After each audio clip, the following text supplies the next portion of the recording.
Learning with Wasim में हमेशा की तरह आपकी खिदमत में हाजिर हूँ। इस ख्वाहिश और दुआ के साथ खुश रहें, मुस्कुराते रहें, पॉजिटिविटी को प्रमोट करें ताकि एनवायरनमेंट में पॉजिटिविटी फैले और नेगेटिविटी कम हो। आज का मेरा टॉपिक है will India block Pakistan for BRICS. अच्छा, यहाँ मैं ये बताना ज़रूरी समझता हूँ कि आप को मैं जो बातें कर रहा होता हूँ, ये डेफिनेटली ये मेरा एक अपना पर्सपेक्टिव होता है, मेरा एक अपना पॉइंट ऑफ व्यू होता है और ये गलत भी हो सकता है। दूसरी तरफ इसका मकसद किसी को हर्ट करना नहीं होता, बल्कि इसका सिर्फ़ और सिर्फ मकसद ये होता है कि आने वाला टाइम ग्लोबलाइजेशन का है और इस ग्लोबलाइजेशन के दौर में हमें थोड़ा सा मैच्योर एक्ट करना चाहिए और मैच्योर एक्ट करते हुए चीज़ों को पॉजिटिव लेना चाहिए, ना कि नेगेटिव, क्योंकि यही चीज़ें फ्यूचर में जाके हमारे लिए पॉजिटिविटी का बाइस बनेगी।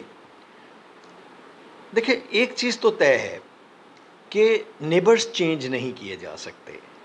आप नेबर्स कंट्रीज़ जितनी भी हैं उनको बहरहाल जब तक वो इस अर्थ के ऊपर हैं उनको एक साथ रहना है और वो चेंज नहीं की जा सकती। दूसरी चीज़ ये कि आज के दौर में जंगें किसी चीज़ का हल नहीं होती, मसाइल का हल नहीं होती, और सबसे जो पावरफुल स्ट्रेंथ होती है वो आपकी इकॉनमी होती है, ना कि आपकी पास वेपन्स।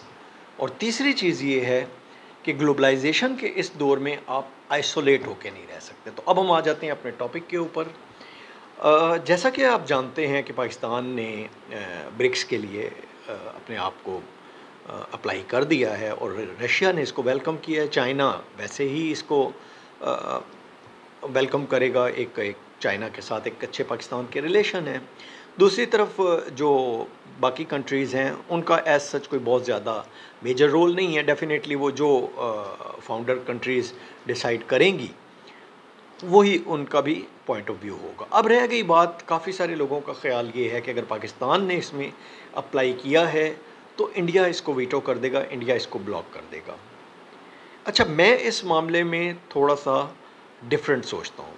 अगर आप मीडिया देखें तो डेफिनेटली मीडिया तो ये कह रहा है कि इंडिया क्यों करेगा, इंडिया बिल्कुल नहीं करेगा, इंडिया पाकिस्तान को ब्लॉक कर देगा, इंडिया को पाकिस्तान की कोई ज़रूरत नहीं है, इंडिया का पाकिस्तान के साथ कोई रिलेशन नहीं है, इंडिया फ्यूचर में रिलेशन नहीं रखना चाहता, ब्ला ब्ला।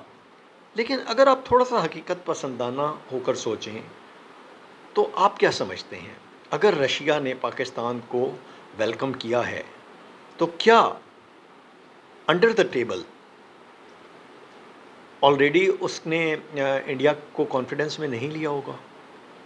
क्या चाइना ने अंडर द टेबल रशिया के साथ कोई जो उनकी डिप्लोमेसी चल रही होती है अंडर द टेबल, उसके ऊपर कोई बात नहीं हुई होगी कि उसने पाकिस्तान को फ़ौरन वेलकम कर दिया?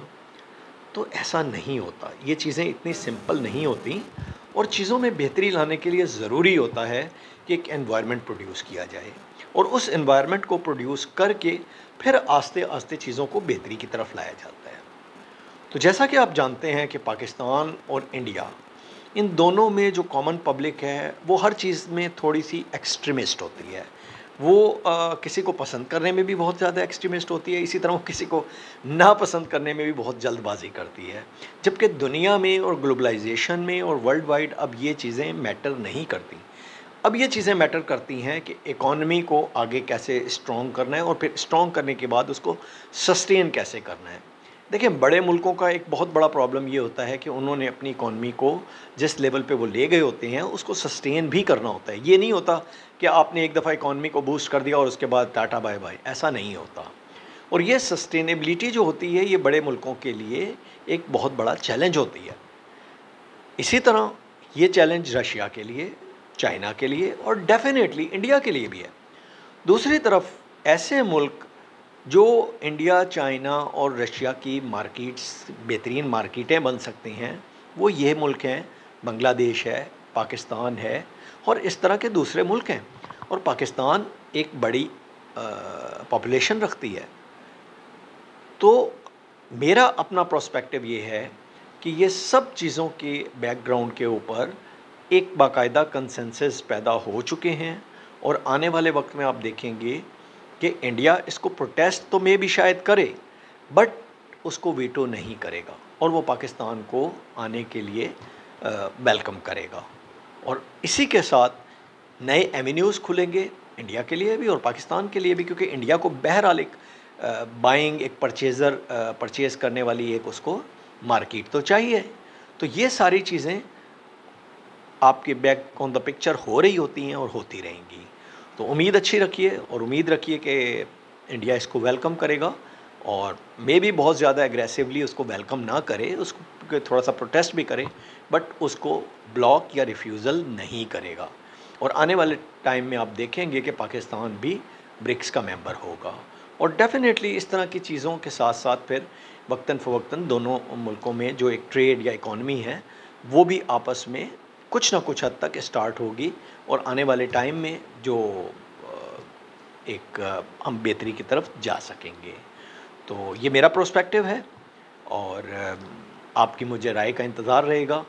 मैं देखना चाहूँगा कि आप इस बारे में क्या कहते हैं और अगर आपके कंसर्न्स या कोई क्वेश्चंस हों तो प्लीज़ कमेंट्स में ज़रूर लिखिए। इसके साथ साथ मेरी ये भी आपसे दरख्वास्त होगी कि अगर मेरी बातें आपको कुछ अच्छी लगती हैं या कुछ वेटेज देती हैं तो इसको शेयर किया कीजिए ताकि दूसरे भी इसमें पार्टिसिपेट कर सकें।